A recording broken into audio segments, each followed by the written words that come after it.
The Universal Declaration of Human Rights, also known as the UDHR, was proclaimed by the United Nations General Assembly in Paris on December 10, 1948.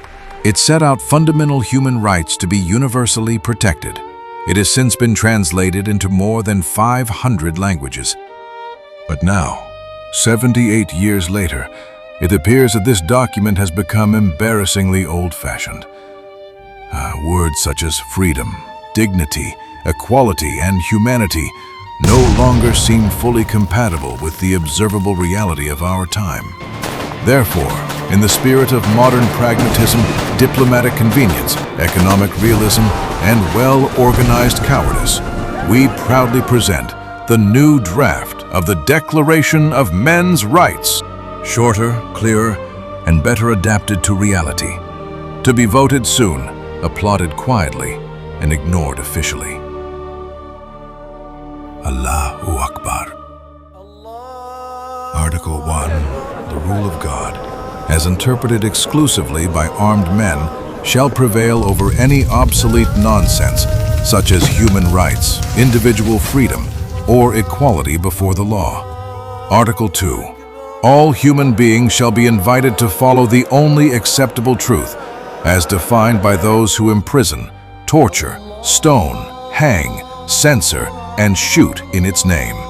Those who refuse shall be helped, with appropriate violence, to understand their mistake.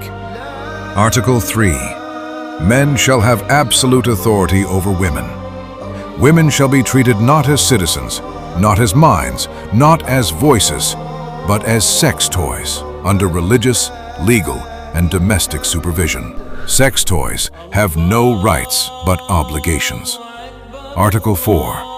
A sex toy may speak only when authorized by men. She may exist only under conditions. A sex toy may appear in public only if every visible sign of her humanity has been properly covered. Failure to comply may be punished by humiliation, prison, disappearance, or death, depending on the local interpretation of virtue. Article 5. Men may possess sex toys temporarily, permanently, officially, religiously, or conveniently.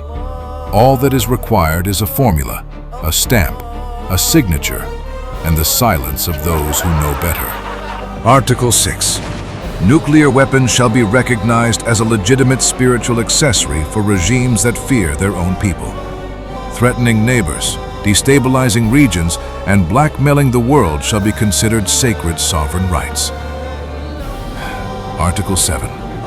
The population shall be made to live hell on earth, so that leaders may promise heaven after death. This arrangement shall be called morality. Article 8. Massacring unarmed civilians with military weapons shall be considered an internal matter. Shooting missiles at neighbors shall be considered strategic depth. Stealing national wealth shall be considered resistance. Exporting terror through embassies, militias, and proxies shall be considered diplomacy. Article 9. Countries not governed by such men shall retain the right to practice the highest form of modern courage, cowardice, by closing their eyes. They may express concern, they may call for restraint, they may issue statements, they may be deeply worried, but under no circumstance shall they seriously disturb the comfortable balance of gas prices, trade contracts, election calculations, and football scores. Article 10.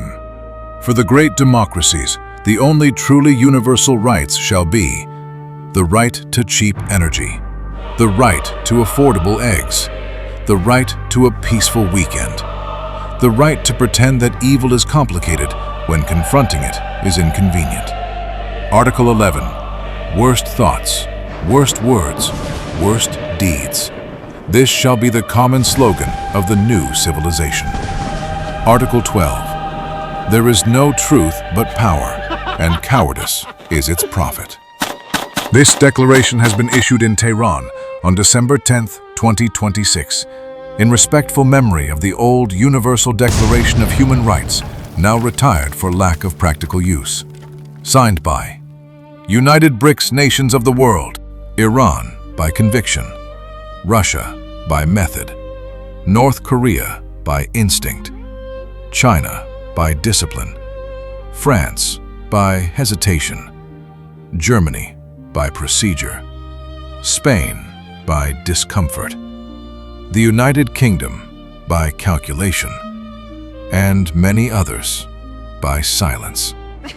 With the notable exception of the few countries still vulgar enough to believe that human rights sometimes require courage, United States of America and Israel noticeably. Bismillah.